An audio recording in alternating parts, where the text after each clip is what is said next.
번째, 일본에 대해서 통일외교는 어떤 방향으로 우리가 얘기하는지 보겠습니다.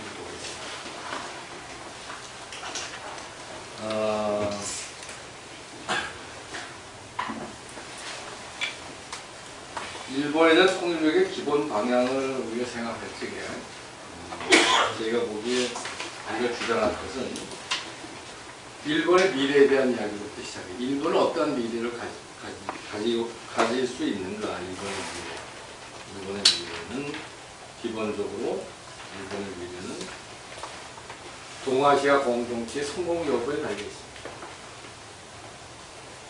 일본이 명치 유신의 일본이 아주 가난한 나라에서 세계 2등이 됐어요. 2등을 60년대 2등이 됐습니다. 그래서 한 30여 년간 세계 2등을 계속한 대단한 나라입니다. 그래서 제가 일본에 가서 재작년인가 여름에 강연을 할 때 일본 기업인들한테 일본의 성공을 나는 축하하고 굉장히 존경한다고 했어요. 사실은 일본이 훌륭한 지도자들 많이 갖고 있었고 아주 근면하고 정치한 국민들 많이 있었습니다. 그래서 일본의 성공을 축하하고, 근데 지금부터 일본의 미래는 어떤가 하는 문제 제기를 한 적이 있습니다. 그러면서 솔직히 말해서 일본의 미래가 밝지 않다. 일본 국내에서의 돌파구는 없을 것 같다. 일본이 생각보다 빠르게 고령화되고 있고 아주 재정 적자가 구조적으로 큽니다. 그러면 일본의 미래는 어디서 찾을 수 있냐? 동아시아 공동체에서 찾을 수 있다. 그래서 일본의 첫째 주장할 수 있는 것은 일본의 미래가 우리 한반도를 중심으로 하고 일본이 이 동아시아의 새로운 경제권을 형성하는데 일본이 앞장서서 자기들의 자동화 기술을 가지고 기여할 적에 일본의 미래가 있을 것이다. 그게 첫째 우리 주장입니다. 근데 이 새로운 동북아가 돼서 예를 들어서 하다못해 예컨대 무슨 철도가 이렇게 해서 이렇게 연결된다. 가스망이 말이죠. 또 가스망도 이렇게 연결이 된다. 이렇게 해서 이쪽을 통해서 이렇게 연결이 된다. 이런 모든 물류가 되려면은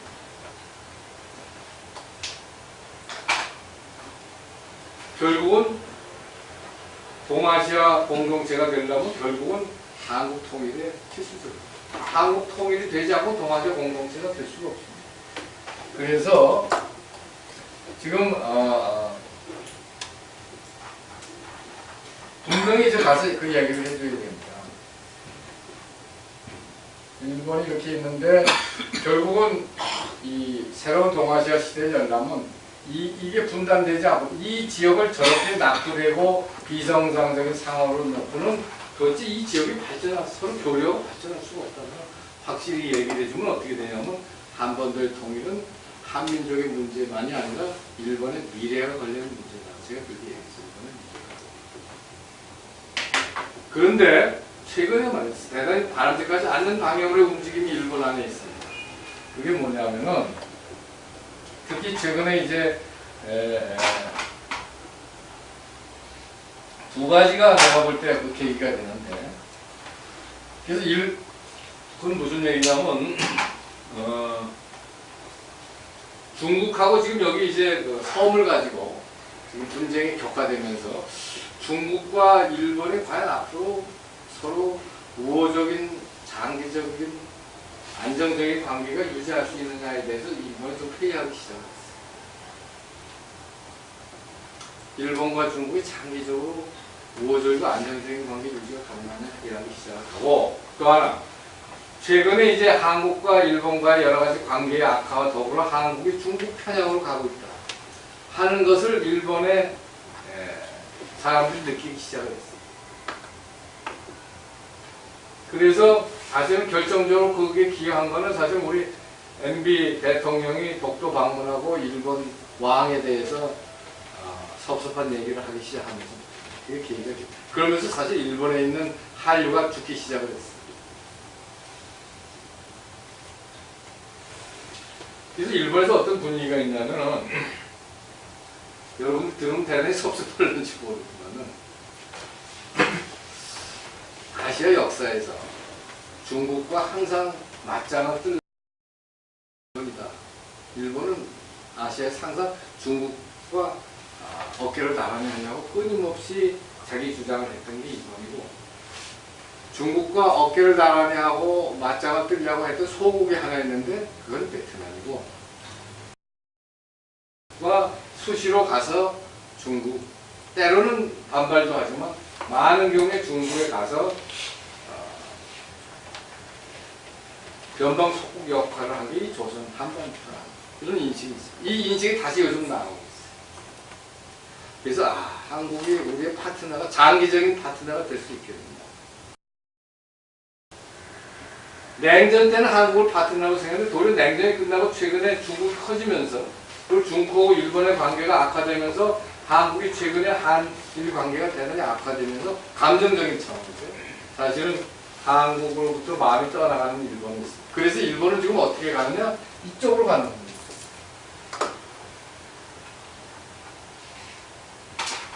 그래서 일본이 지금 자기를 태평양, 요즘 태평양, 아시아 태평양 공동체, 이런 얘기를 합니다. 아시아 태평양 공동체.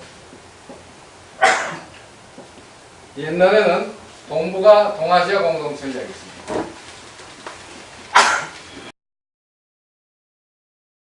동아시아 공동체라는 것은 결국 한국, 일본, 중국, 까지는 여기가 뭔가 공동체를 만들어 보자 하다가 요즘 이쪽으로 아시아 태평양 공동체로 가는 건 미국 쪽으로 더 들어. 그래서 결국 미국하고 이렇게 이게 안정적으로 장기적으로 가는 거 아니겠느냐, 미국하고. 그래서 자기들이 안보도 미국 안보고 연결시키게 집단 자위권을 이번에, 네?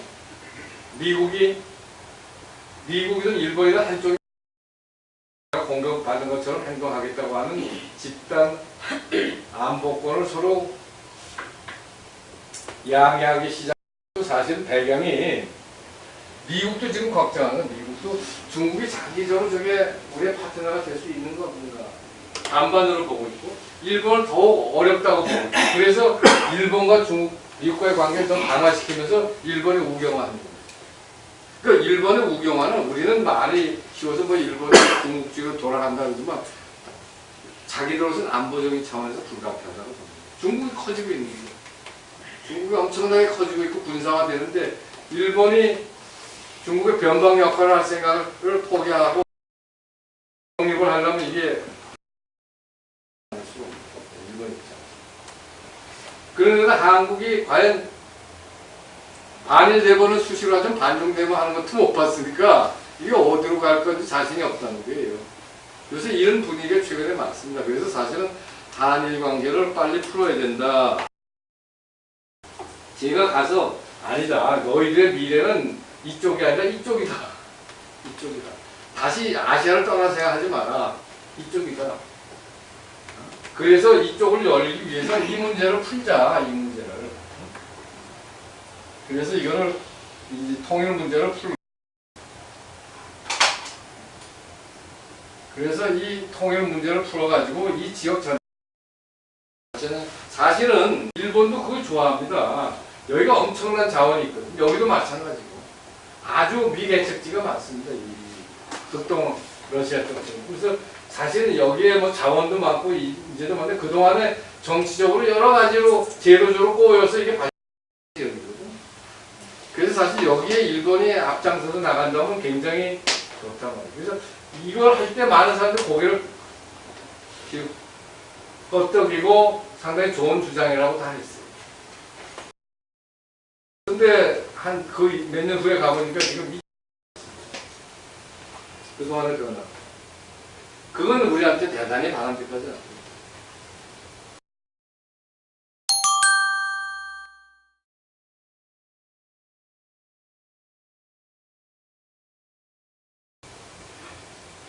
그래서 일본에 대해서 우리가 얘기가 아니다, 전략하지 마라. 물론 미국도 중요하지만 너희들의 미래는 여기에 있다 하는 얘기를 해주고, 그래서 이 문제를 같이 풀자. 같이 풀고 북한 개발에 같이 참여하자. 그 첫째. 두 번째는 역사 문제. 역사 문제 혹은 독도 문제도 마찬가지입니다. 역사 문제에 대해서 이렇게 됩니다. 일본에 대해서. 역사 문제와 독도 문제를 선반 위에 올려놓자라고 얘기해요. 당분간 선반 위에 올려놓자. 그리고 사실 한번 생각을 해보세요. 내가 일본에 가서 강연할 때 그랬어요. 여러분들이 과거 역사에 대해서 죄송하다고 얘기를 하면 여러분들이 그 얘기를 한다서 우리 가슴이 마음의 엉덩이가 풀리는 것도 아닙니다. 과거에 진 잘못을 죄송하다고 해서 풀리는 문제가 아니다. 이거는 여러분들이 과거 역사를 스스로 반성하는 건 여러분들 후손을 위해서 하는 거고 여러분들이 훌륭한 나라를 만들려고 하는 차원. 나는 여러분들이 반성한다는 얘기를 아니고 사실 여러분들이 진정한 반성은 앞으로 우리와 더불어 새로운 미래를 얼마나 협력적으로 만들 수 있느냐 하는 그 과정 속에서 여러분들이 진정으로 과거를 참여하느냐 여부가 나타날 거 아니겠느냐. 이 문제를 같이 풀고 여기를 평화와 번영의 지대로 만드는데 정말 파트너로서 우리가 노력하던 과정 속에서 과거 역사의 잘못이 극복되는 거지. 뭐 좀 미안하고 얘기하는 거 그렇게 중요하지 않다. 그러니까 당분간 그 문제는 뒤로 돌리자. 그리고 새로운 역사를 만들었자. 새로운 역사를 만드는 속에서 한국과의 관계가 난 풀리리라고 봅니다. 그럴 때 많은 사람들이 사실 그렇거든요. 뭐 만날 때마다 수상히 미안하다라고 얘기한다고 해서 그것도 이제 자기들도 지쳤다는데 우리 입장에서 보면 정 안 그렇죠. 그러나 지금 그런 거 따질 게 아니라 크게 봐야 돼. 크게. 독도 문제도 마찬가지입니다. 독도가 중요하지 않은 게 아니라 이 큰 땅이 중국으로 가는 것에 대해서는 관심이 없으면서 이 조그만 땅 하나 가지고서 너무 많이 불필요하게 싸우고 있습니다. 그 다음에 이제 러시아 쪽에 대한 얘기입니다. 근데 일본은 이렇습니다. 과거에는 한반도 통일에 대해서 소극적이고 부정적이고 있어요. 역사적으로 보면 이 사람들은 이 한반도를 일본의 심장을 겨누는 칼이라고 합니다. 단도라고 보고 있어요. 일본의 심장. 그래서 이 한반도가 이쪽으로 가는 것에 대해서 이거는 자기들의 공의 거점으로 보고 있어요. 이게 한반도가 중국으로 기울어지면 이게 자기들의 공격의 거점을 보고 이게 자기 심장을, 동경을 향한 단도라고 합니다. 그래서 한국 통일에 대해서 대단히 여기에 강력한 세력이 불안해했고 바뀌고 있습니다. 저도 3차 핵실험 후에는 더 확실하고 그 전부터 북한이 핵하고 미사일 개발하면서 일본이 한반도 통일을 반대하는 입장이 바뀌기 시작을 했어요. 통일을 한국 주변이 통일이 되는 것이 핵을 갖고 미사일을 갖고는 북한보다 낫다라고 생각하기 시작을 했기 때문에 사실은 한국 통일에 대해서 가장 우호적인 나라 중에 하나입니다. 근데 그거보다 더 우호적인 나라가 러시아입니다.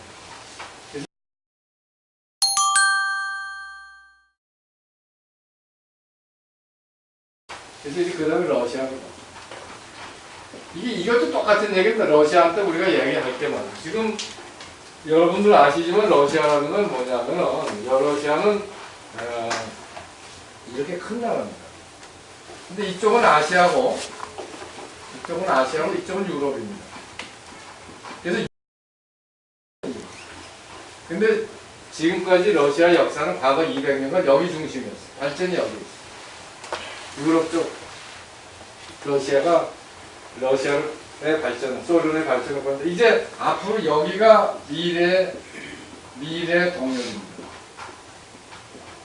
극동력. 그래서 소위 요즘 동방정책을 합니다. 푸틴의 동방정책입니다. 러시아의 미래는 동쪽에 달려있다. 극동 시베리아 동쪽에 달려있다. 여기가 어떻게 봐요? 여기에 가스도 많고 천연 자원도 많고 다 개발되는 것이 러시아의 미래가 하는데 여기에 개발이라는 게 결국 이 지역의 개발인데 이 지역의 개발은 결국 이 한반도 이 문제가 풀려야지 이 지역과 만주와 한반도와 일본이 또 이 중국의 태평양 지역의 하나가 돼서 발전에 중심이 될 텐데 이 문제를 못 푸니까 지금 못하고 있습니다. 러시아 사람은 이 문제를 잘 알고 있습니다. 서울까지 오면 5시간 걸린다.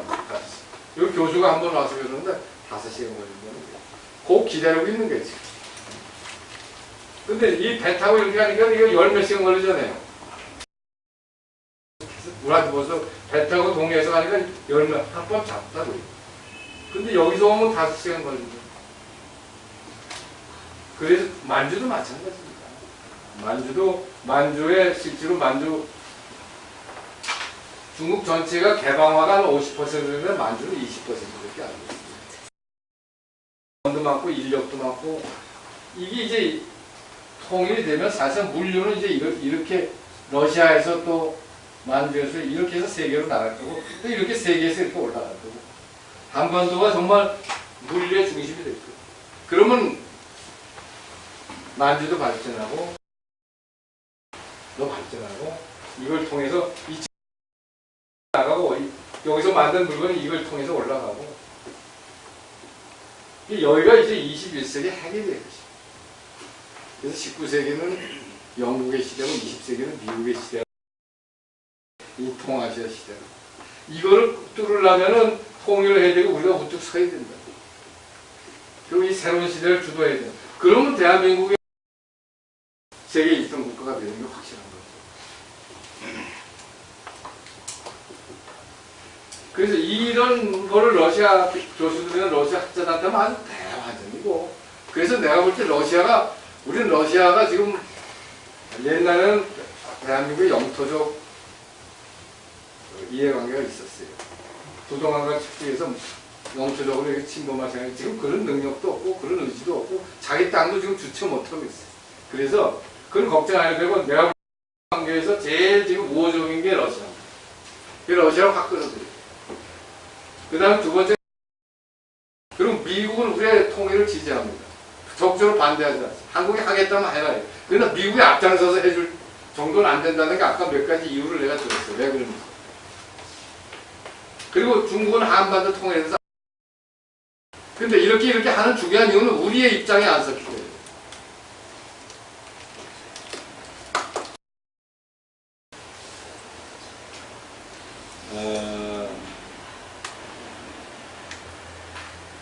요즘 이렇게 여러 연구자들의 글이나 신문 나오는 거 보면 한쪽에서는 중국이 변하고 있다.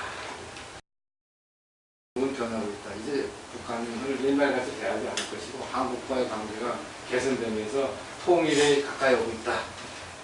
그럼 조금 있다가 아니다. 중국은 하나도 안 되겠다. 역시 이건 자기 변방으로 이런 글들이 계속 나옵니다. 얼마 전에 미국에서 나온 보고는 이제 얼마 안 남았다. 포기하는 거. 이렇게 한 보고서는 오늘 아침에 내가 옥스퍼드 쪽에서 영국에서 그런 정세 분석하는 보고서를 하나 봤는데 거기서 무슨 소리냐 하나도 안 들려요.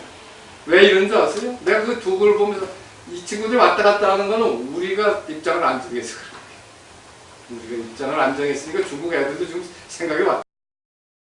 이거 이렇습니다. 중국 안에도 과거 역사를 보면 한국에 손댔다가 손해본 게 많다는 생각이 있습니다.